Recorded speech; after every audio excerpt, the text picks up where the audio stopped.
एक समय की बात है। एक जतनपुर नाम के गांव में बागेश्वर नाम का गरीब किसान रहता था। उनके घर में उनकी पत्नी कोमल और उनके 16 साल का लड़का एक साथ रहते थे। बागेश्वर को सिर्फ खेती करने आती थी। उसके अलावा उसने कोई और काम नहीं सीखा था। सही समय पर बारिश न होने की वजह से उसके खेत में फसल ही नहीं होते थे, जिसके कारण परिवार चलाना बहुत कठिन हो रहा था। एक दिन सुनिए जी, आज तो घर में बिल्कुल भी कुछ राशन नहीं है। मुझे तो कुछ समझ नहीं आ रहा कि अब मैं क्या करूं। अरे कोमल, तुम चिंता मत करो, मैं कुछ करता हूँ। बस इतना कह के बागेश्वर घर से चला जाता है। रास्ते में हे राम, ये कैसा समय आ गया है प्रभु। मेरे घर में राशन का एक दाना तक नहीं है। चलो, मैं और मेरी कोमल तो भूखे पेट रह लेंगे, लेकिन मेरे बेटे का क्या। मैंने तो केवल खेत में मेहनत करना सीखा है, लेकिन उसमें भी बारिश सही समय पे ना होने की वजह से खेत में फसल नहीं हुई। अब मेरे पास जमींदार से उधारी पैसे लेने के अलावा कोई दूसरा रास्ता नहीं है। बागेश्वर अपने गांव के जमींदार के पास जाता है। जमींदार हीरालाल बहुत शातिर और चालाक किस्म का इंसान है, जो हमेशा हर किसी को बेईमानी से लूटने के बारे में सोचता रहता है। अरे आवा आवा बाघेश्वर भैया, और बताओ कैसे आना हुआ है। क्या बताऊं जमींदार जी, बहुत खराब समय से गुजर रहा हूं। देखिए ना, अब बारिश समय से ना होने पर खेत की सारी फसलें बर्बाद हो चुकी हैं। घर में अनाज का एक दाना भी नहीं है, इसलिए आपसे कुछ पैसे उधार लेने आया हूं। अरे हाँ हाँ भैया, बोलो कितने रुपए चाहिए आपको। ऐसे समय में हम नहीं मदद करेंगे तो और कौन करेगा। बोलो बोलो, कितने दे दूं। आपका बहुत बहुत धन्यवाद जमींदार जी, लेकिन मैं ज्यादा पैसा उधार नहीं लेना चाहता, इसलिए आप ऐसा करें कि 1,500 रुपये दे दीजिए। अरे भैया, ये कैसन बात कर रहे हो। भला 10 से 12 हजार रुपए तो लो। क्या पता आगे चल के कब बरसात होगी और कब समय बदले। जमींदार मन में सोचने लगता है। अरे ससुरा, तुम लोग इतना कम कम पैसा लोगे तो मैं कैसे कमाऊंगा। ज्यादा लोगे तभी है ना, हमें ज्यादा ब्याज मिलेगा। यहाँ बागेश्वर भी सोचने लगा। आखिर अब मैं क्या करूं। वैसे ये कह तो ठीक ही रहे हैं, पता नहीं कब भगवान की हम जैसों पर दया होगी। एक काम करता हूं, 10,000 ले लेता हूं। अच्छा ठीक है, तो जमींदार भाई 10,000 पे कितना तक ब्याज लेंगे आप। देखो बाघेश्वर भैया, 10,000 के 10% प्रति महीना। लेकिन आप तो अपने ही आदमी हैं, आपस में क्या धंधा करें। चलो आप 8% दे देना। हे भगवान, 8% प्रति महीना तो हमारे लिए बहुत ही ज्यादा ब्याज है। ले तो लेंगे, लेकिन चुकाएंगे कैसे। अगर नहीं लूंगा तो मेरा बेटा नकुल भूखा ही रहेगा। चलो ले ही लेता हूं। अगर भगवान की यही मर्जी है तो यही सही। अरे बाघेश्वर भैया, क्या हुआ, क्या सोच रहे हैं। ब्याज के बारे में तो नहीं सोच रहे हैं। हाँ जमींदार भाई, इतना ब्याज कैसे। अरे कोनो चिंता की बात नहीं है। देखिए आप तो अपने हैं, आराम से चुकाइएगा। कहिए क्या कहते हैं। अच्छा ठीक है, दे दीजिए। बागेश्वर उस जमींदार से 10,000 रुपए उधार लेके चला जाता है। चलो अब जल्दी जल्दी बाजार से राशन और नकुल के लिए कुछ खाने को ले लेता हूं। आज मेरा बेटा तो खुश हो जाएगा। बागेश्वर जल्दी जल्दी बाजार से सामान लेके घर के लिए वापस हो जाता है। घर पहुंचते ही कोमल बागेश्वर के हाथ में सामान देखकर खुश हो जाती है और कहती है, अजी, ये सामान पैसे कहाँ से मिले जी। देखो कोमल, मुझे पता है तुम मुझ पर गुस्सा करोगी, लेकिन मेरे पास और कोई चारा भी नहीं था। मैं समझ गई जी, आपने किसी से उधारी पैसे लिए होंगे। पर कोई बात नहीं, मैं भी वही सोच रही थी। लेकिन ऐसे समय में गांव में किसी के पास देने के लिए पैसे नहीं हैं। तो क्या आप जमींदार से उधारी पैसे लेके आए हो? हाँ कोमल, लेकिन तुम चिंता मत करना, भगवान के घर देर है अंधेर नहीं। अभी इस वक्त मेरे बेटे से बढ़ के और कुछ नहीं है।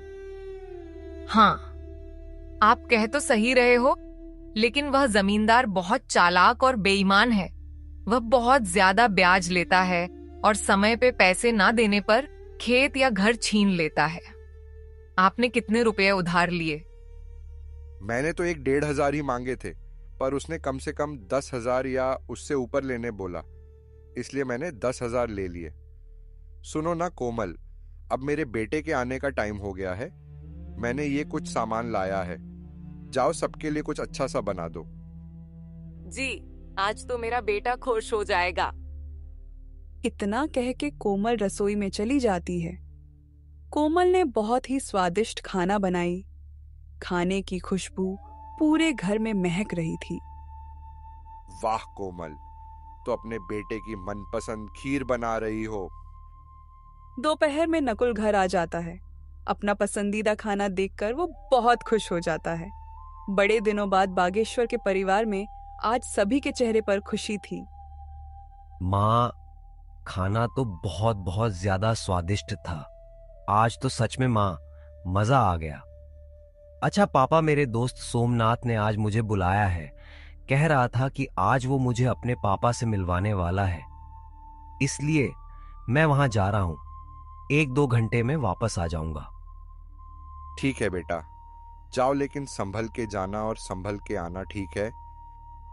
हाँ पापा, आप फिक्र मत करो, मैं अच्छे से जाऊंगा और अच्छे से आऊंगा।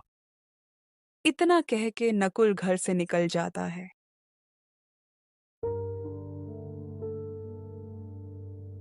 भगवान, मैं जानता हूं कि हमारे खेत में थोड़ा भी फसल नहीं हुआ है और मेरे पिताजी सिर्फ मेरे लिए पैसों का इंतजाम किए हैं। भगवान जी, कृपया कुछ ऐसा कीजिए कि मैं अपने माता पिता की चिंता दूर कर सकूं। नकुल भगवान से प्रार्थना करते हुए अपने दोस्त सोमनाथ के घर पहुंचा। दरवाजे पर उसका दोस्त उसका इंतजार कर रहा था। अरे नकुल, तू आ गया। आजा, अंदर आजा। चल, मेरे पिताजी तुझसे मिलने के लिए कब से इंतजार कर रहे हैं। सोमनाथ, पर तेरे पिताजी मुझसे क्यों मिलना चाहते हैं? वो तू पिताजी से ही पूछ लेना। सोमनाथ का घर काफी बड़ा और सुंदर था। उसके घर में उसके माता और पिताजी रहते थे। सोमनाथ अपने पिताजी से अपने दोस्त नकुल के बारे में बताया था कि उसके पिताजी बहुत कड़ी मेहनत करते हैं, खेत में घंटों काम करते हैं, लेकिन पैसे की वजह से परिवार में बहुत टेंशन है। आओ बेटे नकुल, कैसे हो? नमस्ते अंकल जी। नमस्ते आंटी जी। मैं ठीक हूं, आप सभी कैसे हैं? खुश रहो बेटा, हम सब भी बहुत अच्छे हैं। जगदीश, नकुल 9-10 मिनट ऐसे ही उसके और उसके माता पिताजी के बारे में बातें करते हैं और फिर बेटा नकुल, तुम तो बहुत स्मार्ट लड़के निकले। बेटा, कल से तुम दोपहर में स्कूल से आके खाना खा के यहाँ चले आना। जी अंकल, मैं आ तो जाऊं, लेकिन घर पर भी थोड़े बहुत काम होते हैं। देखो बेटे नकुल, पहले तो तुम ये टेंशन वेंशन छोड़ो। हाँ, एक काम करना, नहीं रहने दो। कल मैं खुद ही तुम्हारे घर आऊंगा। तुम्हारे घर तुम्हारे पिताजी से भी मिल लूंगा और तुमसे भी, ठीक है? जी अंकल, ठीक है। अच्छा, तो मैं अब चलता हूं। ठीक है बेटा, ध्यान से संभल के जाना। जी अंकल, मैं एकदम संभल के जाऊंगा। उतने में सोमनाथ की मम्मी बोली, बेटा नकुल, ये लेते जाओ, घर पे खा लेना। नहीं आंटी, इसे मैं नहीं ले सकता। अरे बेटा, ले लो। देखो तुम्हारी ममता आंटी ने कितने प्यार से दिया है।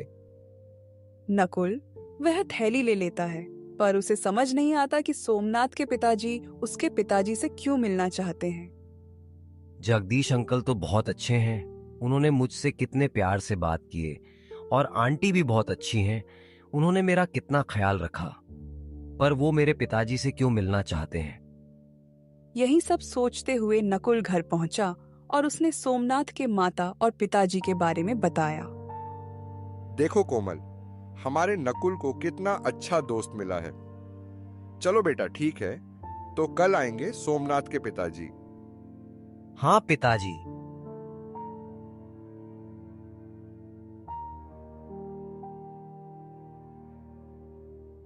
अगले दिन दोपहर में सोमनाथ अपने पापा को नकुल के घर ले आया।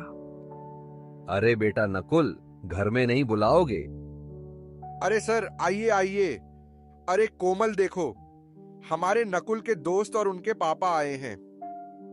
कोमल फट से सोमनाथ के पापा के लिए दूध वाली चाय बनाकर ले आती है।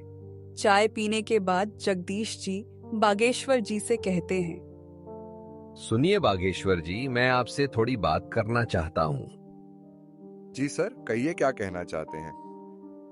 जी, आप मुझे सर मत कहिए, मैं भी आपका दोस्त जैसा हूं, इसलिए मुझे जगदीश कह के बुलाइए।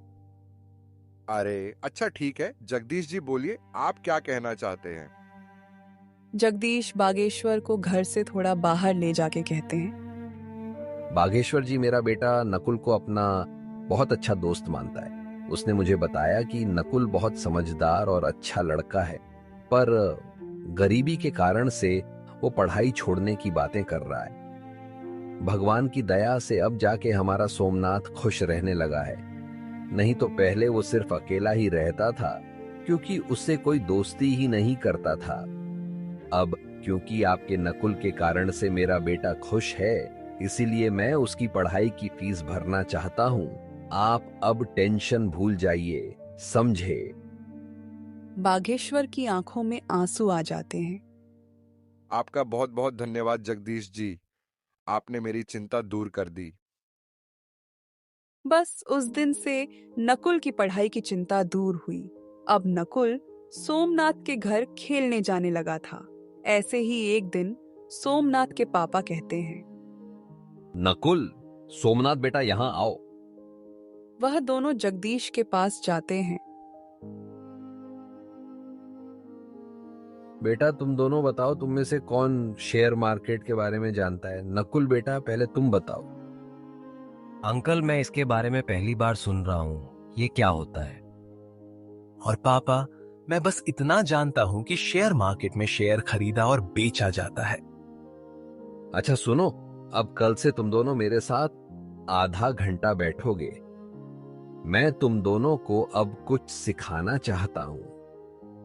ये सब के बारे में नकुल को जरा भी समझ नहीं आता है, लेकिन उसको जानने की बहुत इच्छा थी।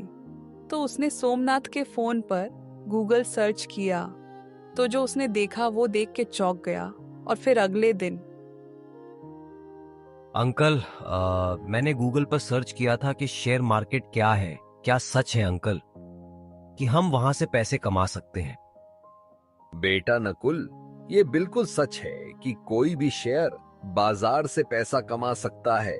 पैसा क्या, बहुत बहुत पैसा कमा सकता है। लेकिन बेटा, चीजें दिखने में जितनी आसान होती हैं, असल में उससे कई ज्यादा मुश्किल होती है। अंकल, मैं कुछ समझ नहीं पाया, आप क्या कह रहे हैं?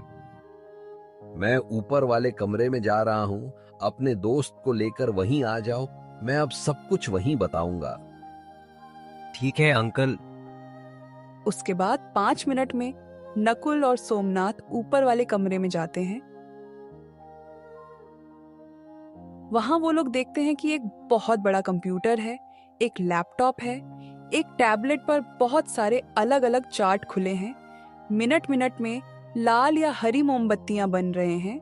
उन्हें ये सब कुछ समझ नहीं आता, लेकिन नकुल को इतना मालूम पड़ चुका था कि ये शेयर मार्केट कुछ तो है। वो दोनों जगदीश से पूछते हैं, पापा, ये क्या है? मैं आज तक नहीं जानता था कि आपके कार्यस्थल पर इतना बड़ा कंप्यूटर है। दरअसल आपका इतना बड़ा ट्रेडिंग सेटअप है। हाँ सोमनाथ, ये मेरा ट्रेडिंग सेटअप है, मैं यही काम करता हूं। लेकिन बेटा, तुम्हें कभी यहां आने की जिज्ञासा ही नहीं थी, इसलिए हमने भी तुम्हें कभी इस बारे में नहीं बताया। लेकिन अब तुम्हें देख के ऐसा लग रहा है कि तुम्हें ये सब बहुत पसंद आया है और शायद तुम इसके बारे में और जानना चाहते हो। हाँ अंकल, सिर्फ सोमनाथ ही नहीं, मैं भी बहुत उत्साहित हूँ शेयर बाजार के बारे में जानने के लिए। बिल्कुल बेटा नकुल, क्यों नहीं। मैं यही तो तुम्हें और सोमनाथ को बताना चाहता था कि शेयर बाजार की दुनिया बहुत बड़ी है। इसमें अगर महानता हासिल कर ली जाए तो उसकी जेब में हजारों लाखों में हमेशा रहे।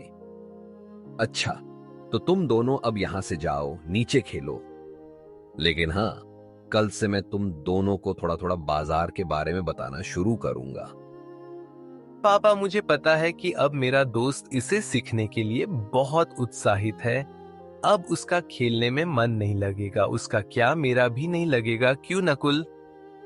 हाँ अंकल, प्लीज अभी से सिखाना शुरू कर दीजिए ना। वैसे भी अभी कोई जरूरी काम नहीं है, तो हम फ्री ही हैं। बच्चों की अंदर की ये जिज्ञासा देखकर जगदीश मन ही मन खुश हो जाते हैं। लेकिन बेटा, इसे सिखाने के लिए मुझे सोचना पड़ेगा कि शुरुआत कैसे और कहां से करूं। इसलिए शुरुआत तो कल से ही होगी। लेकिन अब तुम दोनों इतना कह रहे हो तो थोड़ी बुनियादी बातें बता ही देता हूं। जगदीश जी उन्हें एक जगह बिठाते हैं और कहते हैं, बेटा सुनो, पहली बात अच्छे से समझो कि शेयर मार्केट क्या है, यानी इंग्लिश में व्हाट इज शेयर मार्केट। तो ये एक इंटरनेट पे ऐसा जगह होता है जहां दुनिया के हजारों लाखों कंपनियां एक जगह पर रजिस्टर्ड होती हैं। यहां सभी कैटेगरीज की कंपनियां होती हैं, टेक्नोलॉजी से लेके बैंक तक। यहाँ पे सामान जैसे कमोडिटी कहते हैं, जिनमें गोल्ड, सिल्वर, क्रूड ऑयल और भी चीजें होती हैं। बस उस दिन जगदीश जी नकुल सोमनाथ को बस यही कुछ बेसिक बातें बताते हैं। लेकिन नकुल रात में भी स्टॉक मार्केट के बारे में सोचने से खुद को नहीं रोक पाता। वो हमेशा सोचते रहता है कि हे भगवान, आपका और जगदीश चाचा का लाख लाख धन्यवाद। आखिरकार मुझे एक ऐसा चीज पता चल गया जहां से मैं अपने परिवार को इस गरीबी से बाहर निकाल सकता हूं। मैं अपनी जी जान लगा दूंगा इसे सीखने में। बस आप मेरा साथ मत छोड़िएगा। घर के एक कोने से नकुल की माँ कोमल देखती है और वो बागेश्वर से जाके कहती है, हाजी सुनिए। हाँ, क्या हुआ कोमल, क्या बात है? आज हमारा नकुल कुछ परेशान सा नहीं लग रहा? देखिए ना, कब से करवटें बदल रहा है। हाँ कोमल, तुम ठीक कहती हो, चलो जाके पूछते हैं। बागेश्वर और कोमल दोनों नकुल के पास जाके पूछते हैं, बेटा नकुल, ओ नकुल, क्या बात है बेटा? नींद नहीं आ रही, कोई बात है तो हमें बता सकता है। पापा मम्मी, मैं तो ये सोच रहा था कि आप लोगों को कैसा लगेगा जब मैं एक सफल आदमी बन जाऊंगा। हमारा भी एक अच्छा सा घर होगा। धत्त पगला, हम दोनों तो डर ही गए थे। बेटा, हम लोग बहुत खुश होंगे उस समय जब तुम एक सफल आदमी बन जाओगे, है ना कोमल? हाँ जी, बिल्कुल सही कह रहे हैं आप। हमारा नकुल सफल हो जाएगा तो कितना अच्छा होगा। मम्मी पापा, अब आप लोग भी जाइए और सो जाइए। और हाँ, चिंता बिल्कुल मत करना। फिर बागेश्वर और कोमल भी सोने चले जाते हैं। अगले दिन नकुल अपने साथ एक कलम और एक किताब लेके बहुत उत्साह के साथ सोमनाथ के घर जाता है। दरवाजे पर उसका दोस्त उसकी राह देख रहा है। तेरा चेहरा देख के समझ आ रहा है कि तेरा मन आज सिर्फ शेयर मार्केट के बारे में सीखना चाहता है ना? हाँ सोमनाथ, अच्छा देर नहीं करते हैं, चल फटफट अंकल के पास जाते हैं। लेकिन वो दिख नहीं रहे, कहाँ हैं? अरे नकुल, थम जा यार। अच्छा चल, वो ऊपर के कमरे में हम दोनों का इंतजार कर रहे हैं। वो दोनों ऊपर के कमरे में जाते हैं। वहाँ जगदीश जी इनको सिखाने की तैयारी कर रहे थे। अरे बच्चों, तुम आ गए। आओ आओ, अब जल्दी जल्दी यहाँ बैठ जाओ। मैं आज तुम्हें कुछ एग्जाम्पल के साथ सिखाऊंगा कि रियलिटी में मैं मार्केट में कैसे ट्रेड करता हूँ। देखो बच्चों, मार्केट में आपको दो टाइप के लोग मिलेंगे। एक होता है बायर्स यानी खरीदने वाला, और दूसरा होता है सेलर्स यानी बेचने वाला। यहाँ एक खरीदता है तो दूसरा बेचता है। अब आगे सिखाने से पहले मैं तुमको 3 पिलर्स ऑफ सक्सेस बताना चाहता हूँ। क्या तुम दोनों में से कोई पॉइंट्स बता सकते हो? नकुल पहले हाथ ऊपर करता है और कहता है, हाँ अंकल, मैं जानता हूँ। वो 3 पॉइंट्स है, डिसिप्लिन, कंसिस्टेंसी और पंक्चुअलिटी। शाबाश बेटा, बहुत बढ़िया। अब मैं ये बताता हूँ कि तुम इस मार्केट में सक्सेसफुल बनने के लिए कैसे अप्लाई कर सकते हो। देखो बेटा, सबसे पहले डिसिप्लिन, जिसका मतलब होता है किसी भी काम का एक प्रॉपर स्ट्रक्चर होता है। तुम्हें उसके हिसाब से ही वो काम करना चाहिए। जैसे मार्केट में हर एक काम करने का सही तरीका होता है। अगर उसके हिसाब से काम किया जाए तो काम हमेशा सही होता है। उतने में सोमनाथ कहता है, पापा, आगे का 2 पॉइंट्स मैं बताऊं? बिल्कुल बेटा, बताओ। पापा, कंसिस्टेंसी का मतलब होता है किसी भी काम में कंसिस्टेंट रहना, और लास्ट पॉइंट है पंक्चुअलिटी, जिसका मतलब होता है टाइम टू टाइम, यानी समय पे हर काम हो जाना चाहिए। पापा, ये 3 पॉइंट्स के हिसाब से अगर हम मार्केट में रहते हुए अपने डिसिप्लिन को फॉलो करते हैं और दूसरे काम में कंसिस्टेंसी और पंक्चुअलिटी बनाए रखते हैं, तो हम एक सफल ट्रेडर या इन्वेस्टर बन सकते हैं। क्या मैंने सही बोला पापा? अरे बेटा, तुम बिल्कुल सही बताए हो, लेकिन तुमको पहले से ये सब पता है? हाँ पापा, हमको इसके बारे में कॉलेज में पढ़ाए थे और शेयर मार्केट के बारे में मैंने भी थोड़ी बहुत रिसर्च की थी। उसके अगले 30-40 दिन में जगदीश जी ने बच्चों को शेयर मार्केट के बारे में सब बता दिया था। जैसे मार्केट में कब खरीदना है, कब बेचना है, ट्रेड कैसे लेते हैं और बाकी के चीजें। एक दिन सुबह में सोमनाथ और नकुल एक साथ कुछ बातें कर रहे होते हैं। उतने में जगदीश जी उन्हें बुलाते हैं। बेटा सोमनाथ और नकुल, मेरे साथ ऊपर आओ। वो दोनों उनके साथ ऊपर जाते हैं और फिर उन्होंने कहा, आज तक तुम दोनों ने बहुत कुछ सीखा है और उसको पूरे डिसिप्लिन, कंसिस्टेंसी और पंक्चुअलिटी होके पेपर ट्रेडिंग में प्रैक्टिस भी की है। अब बारी है रियल पैसे से ये सब करना। आज मैं तुम दोनों का डीमैट अकाउंट बनाऊंगा और तुम दोनों के डीमैट अकाउंट में 2-2 लाख का कैपिटल डिपॉजिट करूंगा। तुम्हें उसका इस्तेमाल करके अपना कैपिटल बड़ा बनाना है। लेकिन बेटा, कहीं पे भी अपने पैसे को इन्वेस्ट या ट्रेड करने से पहले अपने रिस्क को मैनेज करना, फिर आगे स्टेप लेना। उस दिन से नकुल और सोमनाथ दोनों ने मार्केट में पैसे से काम चालू किया। शुरुआत में दोनों ने डर डर के कैपिटल को यूज किया, लेकिन कुछ ही हफ्तों में वे कॉन्फिडेंट हो गए। अब वह दोनों धीरे धीरे छोटे छोटे प्रॉफिट्स बुक करने शुरू कर दिए थे। लेकिन एक दिन, यार ये पेनी स्टॉक में पैसा इन्वेस्ट करूं या नहीं? सिर्फ 2 रुपए का एक शेयर है, मैं आराम से 30,000 शेयर खरीद सकता हूं। 1-2 रुपए भी बढ़ गया तो बहुत अच्छा प्रॉफिट होगा। यहाँ नकुल ने गलती की।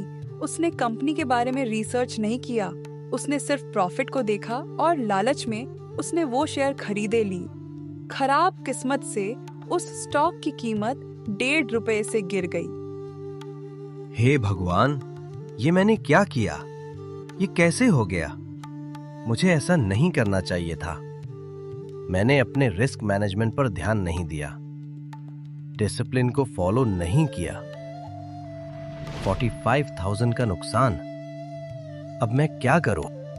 उतने में गांव का जमींदार हीरालाल अपने आदमी के साथ आ जाता है। कवन दिशा में गया ललुआ का घरवा, कवन दिशा में? अरे मालिक, वो दिशा में है। हीरालाल बागेश्वर के घर के सामने आके कहता है, अरे ओ बागेश्वर भैया, अरे कहवा बाड़ा हो, तनिक बाहर निकलिए महाराज। अरे कोमल, लगता है जमींदार अपने पैसे लेने आया है। तुम यहीं रुको, मैं देख के आता हूँ। बागेश्वर घर से बाहर आता है। अरे जमींदार जी, नमस्कार। अरे भैया नमस्कार नमस्कार। बागेश्वर भैया, हम कह रहे थे कि पैसवा कब दीजिएगा? अभी भी 4,000 ब्याज सहित बचा है, याद है कि भुला गए? नहीं नहीं जमींदार जी, भूले नहीं हैं। बस इस वक्त घर में परिस्थिति कुछ ठीक नहीं चल रही। मुझे 1-2 महीने का और समय दे दीजिए, मैं आपके बचे हुए पैसे ब्याज के साथ चुका दूंगा। देखिए बागेश्वर भैया जी, आपको समय चाहिए तो ले लीजिए, लेकिन आज से उस पे 25% ब्याज लगेगा, समझ गए? उतने में नकुल की आंख खुली। उसने माँ से पूछा, माँ, ये शोर कैसी है? बेटा, 1.5 साल पहले तुम्हारे पापा उस जमींदार से पैसे लिए थे।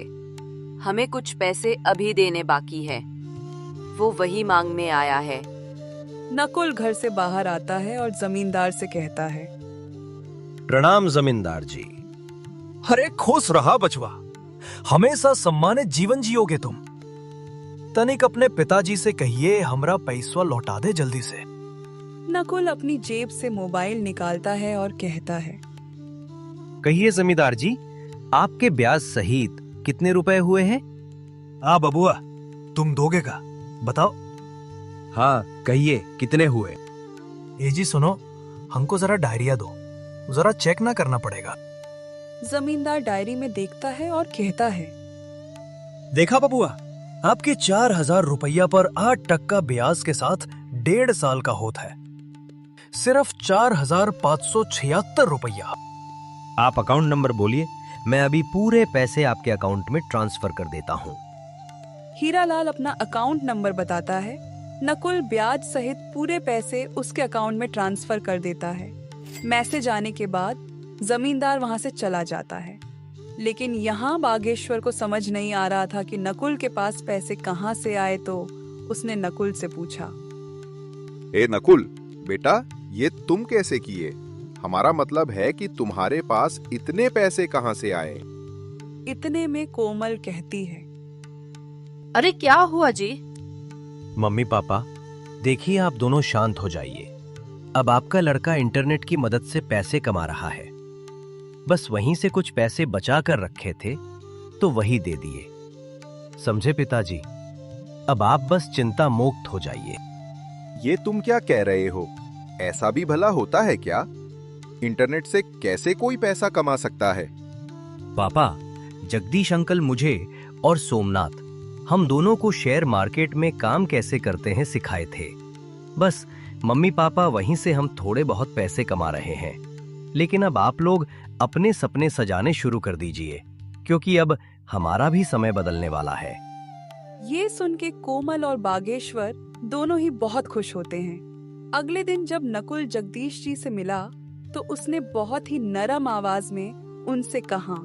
उसकी आंखों में थोड़े बहुत आंसू भी थे। अरे नकुल बेटे, इसमें कोई बड़ी बात नहीं बेटा, ऐसा होता रहता है।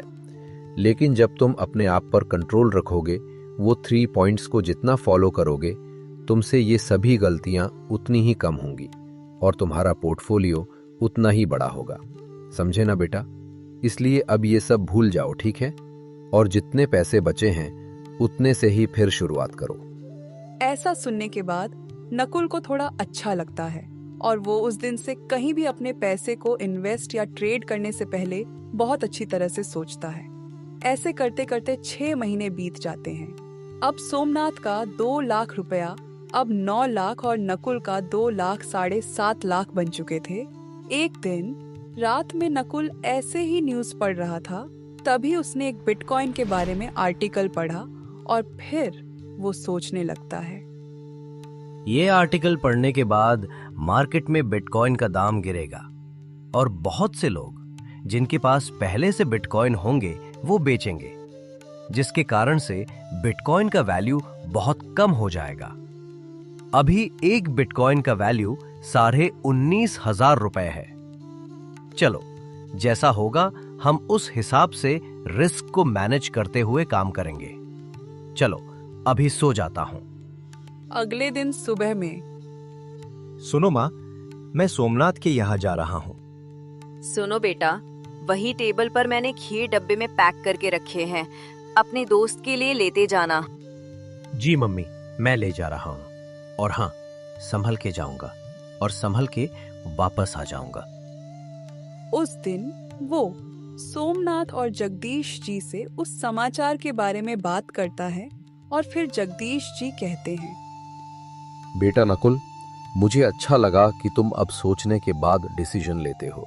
देखो बेटा, तुम्हें जो सही लगे वैसा ही करना। उसी दिन शाम को ये न्यूज का असर मार्केट पर दिखने लगता है। सभी लोग पैनिक में अपने बिटकॉइन बेचने लगे हैं। रात में करीब 10 बजे के आसपास उसकी कीमत 68% से गिर गई। अब एक बिटकॉइन की कीमत 6,240 रुपए थी। नकुल ने पिछले कुछ महीनों से छोटे छोटे प्रॉफिट बुक किए थे। रिस्क लेने के लिए तैयार था, इसलिए उसने रात में 40 बिटकॉइन खरीद लिए और फिर सो जाता है। अगले दिन वो अपने पापा के साथ खेत में काम करने जाता है। वहाँ वो उनके साथ काम करता है। वो भविष्य के बारे में सोचने लगता है, कैसे वो अपने गांव के किसानों की मदद कर सकता है।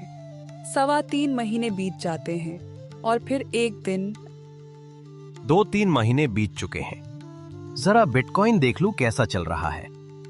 वो देखकर चौंक जाता है। उसने देखा कि एक बिटकॉइन का दाम पिछले 1 महीने में जहाज जैसा ऊपर उठा है। उस दिन एक बिटकॉइन की कीमत 3.5 लाख रुपए थी। 40 बिटकॉइन के हिसाब से 1,40,00,000 का प्रॉफिट दिख रहा था। वो अपने मम्मी पापा का आशीर्वाद लेता है, लेकिन उनसे कुछ बताता नहीं है कि क्या हुआ है। जैसे ही वो जगदीश जी से मिलता है, वो और सोमनाथ समझ जाते हैं। नकुल, मैं और पापा समझ गए। तेरे चेहरे की खुशी देख के बता सकता हूँ कि बड़ा प्रॉफिट बुक किया है। भाई, यहाँ मेरा दिल 180 का रफ्तार पकड़ लिया है। मैंने जैसे ही देखा यहाँ चले आया। क्या हुआ बेटा, तुमने अभी बुक नहीं किए हो? नकुल अपने मोबाइल में प्रॉफिट दिखाता है।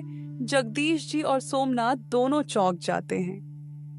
अरे वाह नकुल बेटे, 1,40,00,000 का प्रॉफिट, इतना तो मेरा और सोमनाथ का मिला के भी नहीं होगा। हम तुम्हारे लिए बहुत खुश हैं। अरे वाह मेरे दोस्त, अब आगे क्या सोचा है तूने? अंकल, मैं सोच रहा हूं कि 30 बिटकॉइन का प्रॉफिट बुक कर लूं और बाकी के 10 को होल्ड करूं। ये तो बहुत अच्छी बात है बेटे। अब चलो तुम्हारे मम्मी पापा को खुशखबरी देते हैं।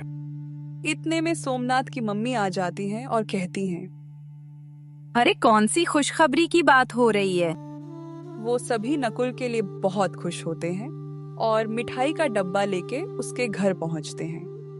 दरवाजे पे कोमल उन सबको आते हुए देखती है। वो सबने उनको जो भी हुआ उसके बारे में बताते हैं। क्या बात कर रहे हो जगदीश जी? अरे सुनती हो कोमल, अब हमारा बेटा करोड़पति बन गया है। सब बहुत खुश हो जाते हैं। नकुल और सोमनाथ ने मिलके गांव में सोलर पैनल लगवाए और बोरिंग करके उसमें पावर मशीन लगवाते हैं, जिसकी वजह से अब गांव के किसानों की पानी की चिंता खत्म हुई। अब वो गांव के हर आदमी को बताते हैं कि पैसे सिर्फ खेती में काम करने से नहीं, दिमाग से भी कमाए जा सकते हैं। इसलिए अपने बच्चों को जरूर पढ़ाएं।